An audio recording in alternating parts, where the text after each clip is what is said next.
Okay, then a very important topic of bone pathology, that is classification of primary bone tumors. एक तो metastasis भी हो सकता है बोन में, जो कि सेकेंडरी बोन ट्यूमर्स होंगे या मेटास्टेटिक बोन ट्यूमर्स होंगे, but what are the tumours which are originating in the bone.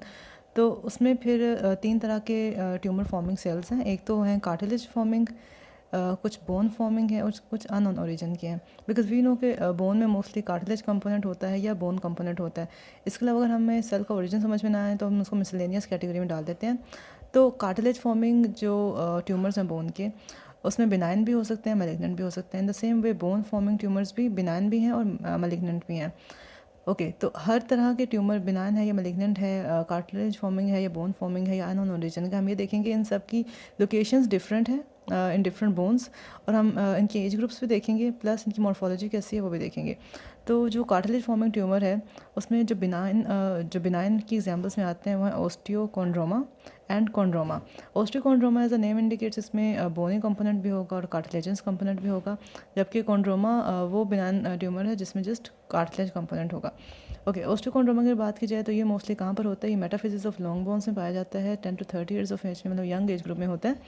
और इसकी जो मॉर्फोलॉजी होगी there will be bony excrescences with cartilage cap, मतलब बोनी एक आउटग्रोथ सी होगी, उसके ऊपर कार्टिलेज कैप भी होगा। That is why osteochondroma. ठीक है, मॉर्फोलॉजी में कैसा, अभी हमने सबकी मॉर्फोलॉजी वन बाय वन भी देखनी है डिटेल में, लेकिन just for summary purposes osteochondroma is having a bony excrescences with cartilage cap.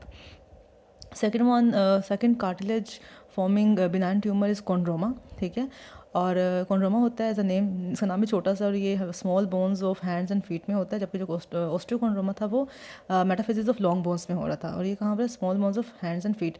ये ओल्डर एज में हो रहा है, 30 to 50 ईयर्स में हो रहा है। और उसका जो morphology definitely just cartilage component होगा, बोनी कंपोनेंट नहीं होगा। तो what we find is circumscribed hyaline cartilage nodule in medulla.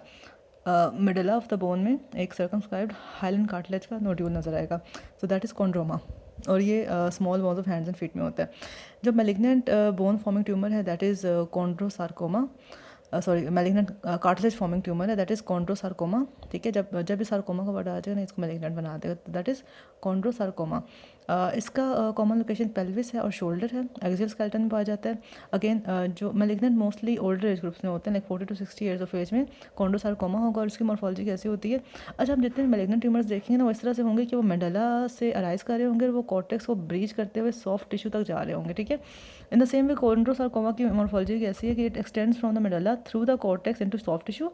Chondrocytes with increase cellularity and atypia are seen. ठीक है, डेफिनेटली कॉन्ड्रोसार्कोमा तो कॉन्ड्रोसाइट्स नजर आएंगे विद इंक्रीज सेलुलैरिटी एंड एटीपिया।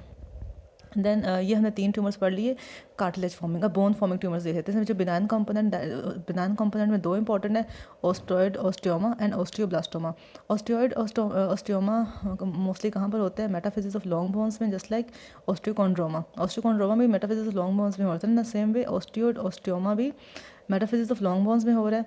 और इसका भी एज ग्रुप ऑलमोस्ट सेम ही 10 to 20 ईयर्स में होता है। और जस्ट बोन फॉर्मिंग है तो इसमें हमें बोनी कंपोनेंट ही मिलेगा। तो ओस्टियोइड ओस्टियोमा में हमें क्या मिलता है?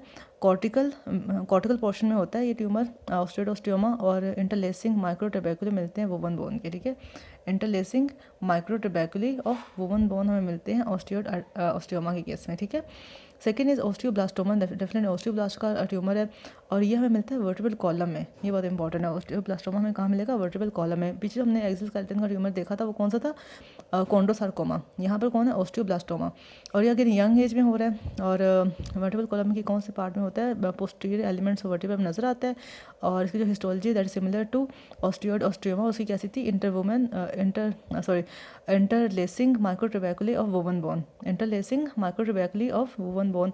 ऑस्टियोइड ओस्टियोमा की मॉर्फोलॉजी वही हमें ओस्टियोब्लास्टोमा में नजर आती है, और ये वाला तो कॉर्टिकल बोन में होता है, जबकि ये वर्टिब्रल कॉलम के पोस्टीरियर एलिमेंट्स में पाया जाता है।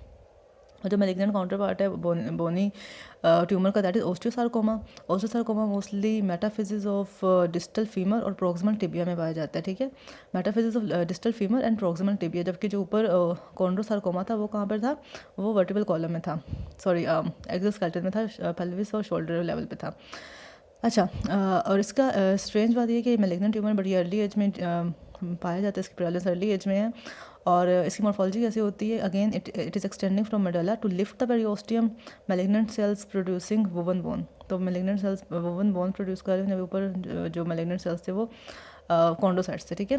अच्छा, तो ये हमने कार्टिलेज फॉर्मिंग भी बिनाइन और मैलिग्नेंट ट्यूमर्स देख लिए, और बोन फॉर्मिंग भी बिनाइन और मैलिग्नेंट ट्यूमर्स देख लिए।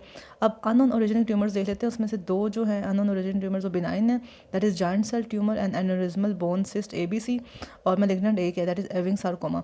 जायंट सेल ट्यूमर की बात की जाए तो ये mostly epiphysis of long bones में पाया जाता है। अभी हमने ऊपर सारे ट्यूमर्स देखे हैं वो या तो मेटाफिजिस में थे, बल्कि मेटाफिजिस में ही थे, ठीक है। जायंट सेल ट्यूमर कहाँ पे, एपिफिजिस ऑफ लॉन्ग बोन्स में, मतलब एजिस पे लॉन्ग बोन्स की, और 20 to 40 ईयर्स की एज में होता है। और ये भी अगेन अच्छा, ये एक बिनाइन ट्यूमर है but still it destroys medulla and cortex, और इसमें हमें शीट्स ऑफ ओस्टियोक्लास्ट मिलते हैं। तो giant cell tumour is basically a tumour of osteoclast, ठीक है, और डिस्ट्रॉय करता है कॉर्टेक्स को, मेडुला को, and it is consisting of sheets of osteoclast, ठीक है। सेकंड जो benign tumour that is aneurysmal bone cyst. तो although it is not really a tumour but cyst, लेकिन इसको ट्यूमर में कैटेगराइज किया गया एनोरिज्मल बोन सिस्ट। ये भी प्रोक्सिमल टिबिया और डिस्टल फीमर में है और साथ वर्टिब्रा में भी है। तो पहले हमने कौन सा देखा है प्रोक्सिमल टिबिया और डिस्टल फीमर में, दैट वाज ओस्टियोसार्कोमा, ठीक है। ओस्टियोसार्कोमा की तरह एनोरिज्मल बोन सिस्ट भी प्रोक्सिमल टिबिया और डिस्टल फीमर में है, साथ वर्टिब्रा में भी हो सकती है। और वर्टिब्रा में अगर वर्टिब्रल बॉडी में मिलती है। और एनोरिज्मल बोन सिस्ट कैसी होती है, इसमें हेमरेजिक स्पेसिस होती हैं separated by cellular fibrous septa, haemorrhagic spaces separated by cellular fibrous septa, और ये वर्टिब्रल बॉडीज में पाया जाता है एनोरिज्मल बोन सिस्ट, और एक बिनाइन ट्यूमर है। मैलिग्नेंट ट्यूमर में वी हैव एविंग सार्कोमा। एविंग सार्कोमा होता है डायफिजिस ऑफ लॉन्ग बोन्स में। तो अब हमें पता चल गया कि जो हमने बोन और कार्टिलेज के ट्यूमर देखे थे वो मोस्टली मेटाफिजिस में थे, जो जायंट सेल ट्यूमर है वो एपिफिजिस में था, और जो एविंग सार्कोमा है वो है कहाँ पर, डायफिजिस ऑफ लॉन्ग बोन्स, शैफ्ट होते हैं, शैफ्ट्स में है लॉन्ग बोन्स की। और इसमें हमें sheets of primitive round small round cells मिलते हैं, ठीक है, sheets of primitive small round cells मिलते हैं हमें किसमें, एविंग सार्कोमा में। तो ये हमने डिफरेंट ट्यूमर्स देख लिए। कार्टिलेज फॉर्मिंग बिनाइन में है ऑस्टियोकॉन्ड्रोमा एंड कॉन्ड्रोमा, मैलिग्नेंट में है कॉन्ड्रोसार्कोमा। बोन फॉर्मिंग में बिनाइन में है ओस्टियोमा एंड ओस्टियोब्लास्टोमा, और मैलिग्नेंट में है ओस्टियोसार्कोमा। अननोन ओरिजिन में बिनाइन में है giant cell tumour and aneurysmal bone cyst, और मैलिग्नेंट में है एविंग सार्कोमा। तो ये क्लासिफिकेशन है प्राइमरी बोन ट्यूमर्स की, और मेटास्टेटिक तो हमें पता है वो सेकेंडरी होते हैं।